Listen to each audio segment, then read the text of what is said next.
Terkuak sosok orang yang intimidasi keluarga Vina Cirebon. Sutradara film ungkap cerita mengejutkan.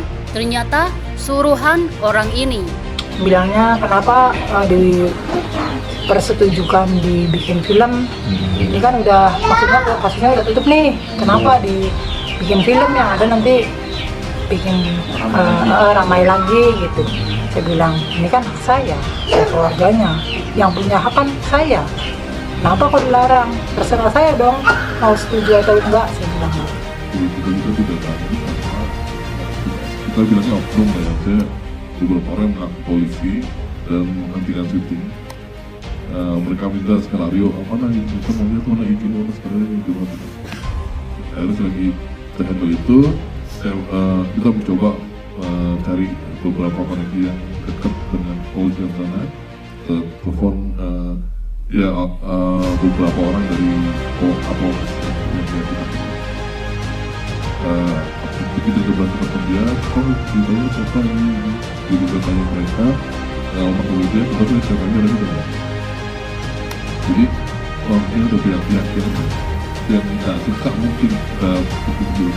Iya, dugaan seperti itu boleh-boleh saja, namun kami dari pihak penyidik tentu akan mendalami setiap informasi yang kami terima, dan kita juga tentu berharap masyarakat yang memang pernah barangkali mendengar atau mengetahui ataupun melihat ciri-ciri sebagaimana yang sudah disebutkan supaya memberikan informasi kepada kami. Ini kecil apapun informasi yang kami dapat dari masyarakat maupun pihak keluarga, kami akan dalami untuk menelusuri. Bareskrim Polri ya selaku pembina fungsi atau satuan kerja pembina fungsi yang terkait dengan fungsi reserse ini telah melakukan atau memberikan petunjuk-petunjuk serta arahan ya yang sering kita sebutkan sebagai jukrah terkait penyelidikan dan penyidikan yang sedang ditangani oleh Polda Jawa Barat dalam kasus tersebut. Akhirnya kakak Vina Cirebon mengurai sosok orang yang mengintimidasi keluarganya pasca kasus sang adik viral lagi. Kakak Vina Cirebon, Marliana, mengakui keluarganya sempat didatangi sosok misterius saat kasus pembunuhan Vina dibuat film.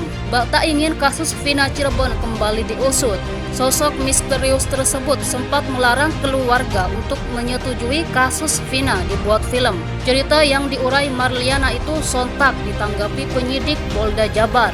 Polisi pun bakal segera bergerak mencari siapa sosok misterius yang mengintimidasi keluarga Vina tersebut. 8 tahun menanti, 3 pelaku tak kunjung ditangkap. Keluarga Vina akhirnya setuju kasus sang adik dibuat film. Tayang sejak awal Mei 2024. Film Vina sebelum 7 hari itu pun viral hingga ditonton lebih dari 2 juta orang. Atas viralnya film sang adik, Marliana tampak lega karena akhirnya publik kembali menyoroti kasus Vina Cirebon yang sudah tenggelam.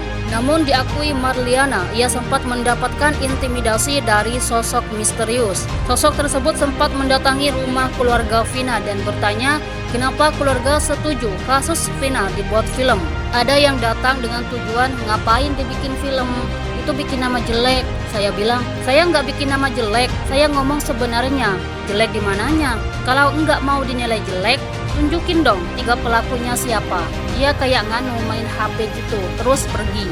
Ungkap Marliana dalam podcast bersama Denny Sumargo. Selain kakak, Ibunda Vina juga merasa terancam dengan kedatangan sosok misterius tersebut. Sebab keputusan untuk menyetujui kasus Vina dibuat film sudah disepakati keluarga besar. Dia bilang, kenapa kok dibikin film? Ini nanti begini. Saya bilang kan ini hak kami sebagai keluarga. Keluarga menyetujui, udah berunding.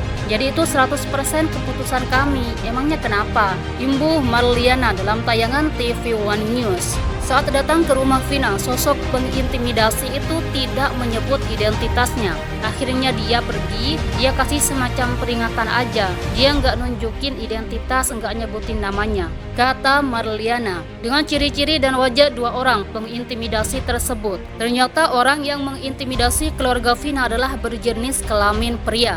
Ia juga memiliki ciri-ciri bertubuh besar dan kekar. Yang datang ciri-cirinya dia tinggi, Kekar, yang datang 2 orang, ujar Marliana. Tak cuma keluarga Vina, ternyata sosok pengintimidasi itu juga mendatangi lokasi syuting film Vina. Diungkap sutradara film Vina, sebelum 7 hari, sempat ada orang yang mengganggu jalannya syuting. Saya dengar dari sutradaranya memang di lokasi syuting pun sama, didatengin, cuma saya nggak tahu orangnya sama atau enggak, kata Marliana.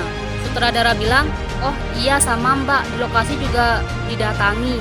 Saya nggak tahu, sambungnya. Mengetahui cerita kakak Vina, netizen pun ramai berkomentar.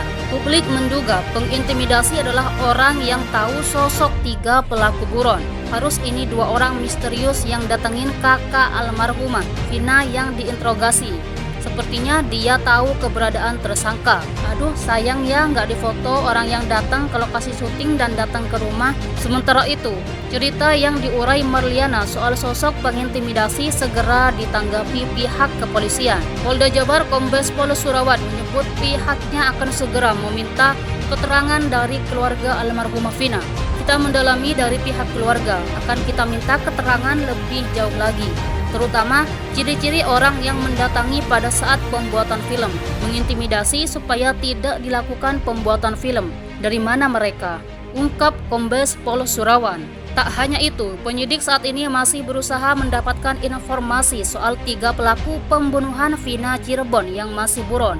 Terakhir, Humas Polda Jabar telah merilis ciri-ciri 3 pembunuh Vina. Kita akan mendalami informasi yang kita terima, baik itu dari media sosial, terutama dari para pelaku, karena tidak ada masyarakat yang menjadi saksi saat kejadian. Jadi, saksi di antara mereka adalah sesama para pelaku, pungkas Kombes Pol Surawan. Kali ini, pada part 2 ini, poin yang paling penting ialah bagaimana kasus tersebut sudah menyebabkan 2 orang meninggal dunia. Bahkan bisa menjadi salah satu pembunuhan sudah direncanakan lebih awal. Tentu saja, dalam dunia manapun, sekalipun kita membahas agama manapun, pasti melarang namanya pembunuhan yang sangat keji. Terlebih lagi dengan sistem penyiksaan terhadap para korban. Tentu hal seperti ini siapapun itu bagi para keluarga korban pasti terpukul dalam hal ini, terkhusus keluarga Vina dan Eki sebagai pacarnya. Tentu saja dalam aturan di negara kita, Indonesia, kita juga sudah mengatur tentang hukuman bagi para pembunuh. Salah satunya ialah KUHP pasal 340 yang menyatakan barang siapa dengan sengaja dan dengan terencana terlebih dahulu merampas nyawa orang lain diancam karena pembunuhan dengan rencana dengan pidana mati atau pidana penjara seumur hidup atau selama waktu tertentu, paling lama 20 tahun. Poin kedua, yakni pemerkosaan yang menimpa korban di mana setelah dianiaya baru sampai detik lemah